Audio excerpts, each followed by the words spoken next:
Hi everyone, कैसे हैं आप लोग। एकदम मस्त। तो आशा है कि आपका पढ़ाई भी चल रहा होगा जबरदस्त, क्योंकि बोर्ड एग्जाम नजदीक में आ गया है। और यदि आप क्लास 10 में हैं और इस वीडियो को देख रहे हैं तो प्लीज आपसे रिक्वेस्ट है कि आप वीडियो को स्किप ना करें। यदि स्लो लग रहा है तो आप 2x पर देखिए, लेकिन एंड तक जरूर देखिए। आपको रेजिस्टेंस में इसके बाद आपको दिक्कत नहीं होने जा रहा है। तो चलिए अब हम लोग स्टार्ट करते हैं। ये क्लास 10 का करंट इलेक्ट्रिसिटी का एक छोटा सा टॉपिक है, रेजिस्टेंस, जिसको न्यूमेरिकल के पॉइंट ऑफ व्यू से ये VVI है। तो देखते हैं कि रेजिस्टेंस होता क्या है। तो देखिए, हम लोग इसके पहले ओम्स लॉ के बारे में बात किए थे। तो ओम्स लॉ के अकॉर्डिंग हम लोग देखे थे कि V इज इक्वल टू, यानी V जो है, V का यहां पे वैल्यू हम लोग निकाले थे। तो V is equal to IR, ये इक्वेशन हम लोग ओम्स लॉ के अकॉर्डिंग लेकर चले आए हैं। और यहां पे जो R होता था वो कांस्टेंट होता था, जिसको मैंने बहुत डिटेल से समझाया था। लेकिन यहां पे, और इसी को हम लोग रेजिस्टेंस कहते हैं, और इसी के बारे में अभी हम लोग बात करेंगे। यानी इसी R के बारे में हम लोग का आज कहानी चलेगा। तो ये R क्या होता है, ये कैसे इसको समझा जाए। तो देखिए, ये जो है ना, से इसको हम लोग रेजिस्टेंस कहते हैं। और इसका अगर जो यहां से वैल्यू निकालते हैं, यानी R इज इक्वल टू, तो ये हो जाएगा V अपॉन में I। तो देखिए यहां पे इसको अगर जो प्रोपोर्शनलिटी के बेस पे देखा जाए तो R जो हो गया वो हो गया इनवर्सली प्रोपोर्शनल टू I। इसका मतलब कि R अगर जो बढ़ाना चाहते हैं तो करंट आपको कम रखना होगा।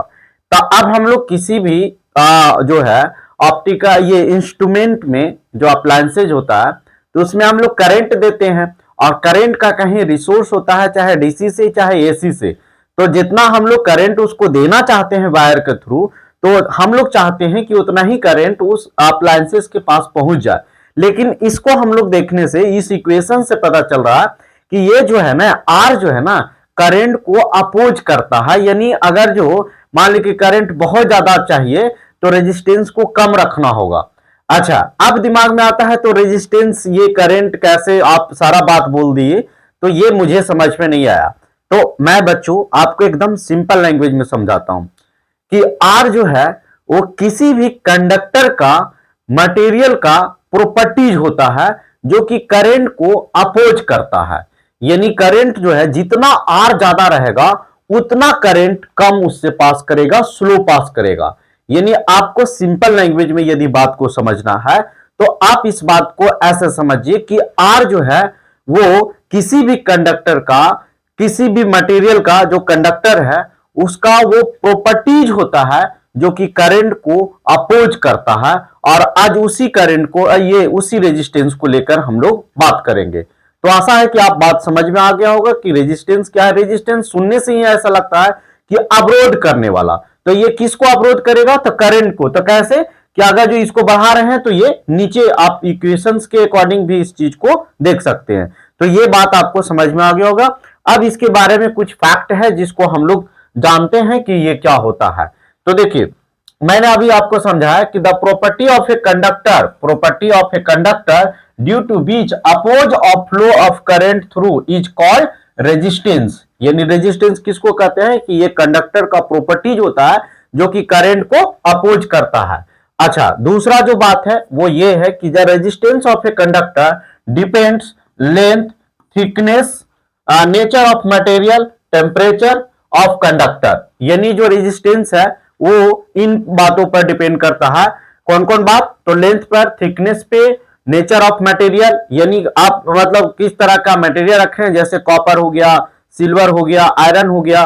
तो इसमें मतलब रेजिस्टेंस जो है ना वो बढ़ते हैं, ये मतलब इस पर डिपेंड करता है कि ये कंडक्टर क्या है। इसको हम लोग और डिटेल से देखेंगे जब रेजिस्टिविटी की इसमें बात करेंगे कि ये कैसे, ये मतलब डिपेंड करता है। अभी ये समझिए कि ये नेचर पर डिपेंड करता है, यानी कंडक्टर का कैसा नेचर है उस पर भी डिपेंड करता है, उस पर भी ये मतलब, और लेंथ ऑफ टेम्परेचर पर भी डिपेंड करता है।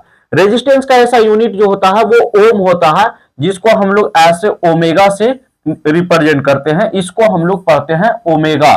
इसको क्या पढ़ते हैं, ओमेगा। ऐसे करके ऊपर लिखिए और ऐसे करके इसको लिखते हैं 1 ओम।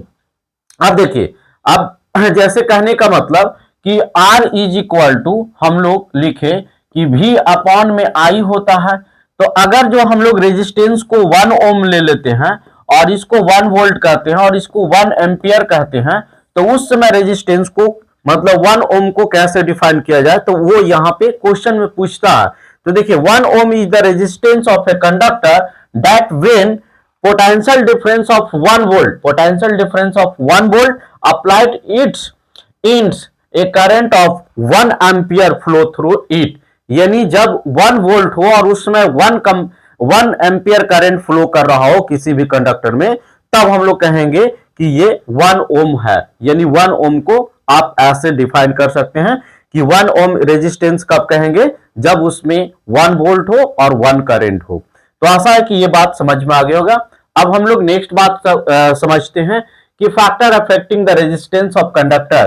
तो मैंने अभी उसमें छोटा सा बताया था, इसमें बड़ा लिखा हुआ है कि लेंथ ऑफ कंडक्टर, यानी आप जैसे ये वायर है तो ये कितना लेंथ है, तो जैसे मान ली कि और इसको हम लोग ऐसे ऐसे जैसे ये जो है ना ऐसे रेजिस्टेंस को रिप्रेजेंट करते हैं, तो ये जितना बड़ा लेंथ होगा उतना ज्यादा रेजिस्टेंस होगा, जैसे उसमें मतलब उतना लॉन्ग टाइम तक करंट को फ्लो करना होगा। दूसरी बात area of cross section. Area of cross section इसका मतलब आप वायर को देखे होंगे तो उसको अगर जो एक पार्ट को देखे होंगे तो इस तरह से दिखाई देता है, तो ये एरिया ऑफ क्रॉस सेक्शन कहते हैं। तो इन बातों पर भी रेजिस्टेंस जो है वो डिपेंड करता है। फिर टेम्परेचर, फिर नेचर ऑफ मटेरियल, जैसे वो मतलब किस नेचर ऑफ मटेरियल कहने का मतलब कि वो कॉपर है कि जिंक है, तो इन बातों पर भी वो डिपेंड करता है कि सिल्वर है।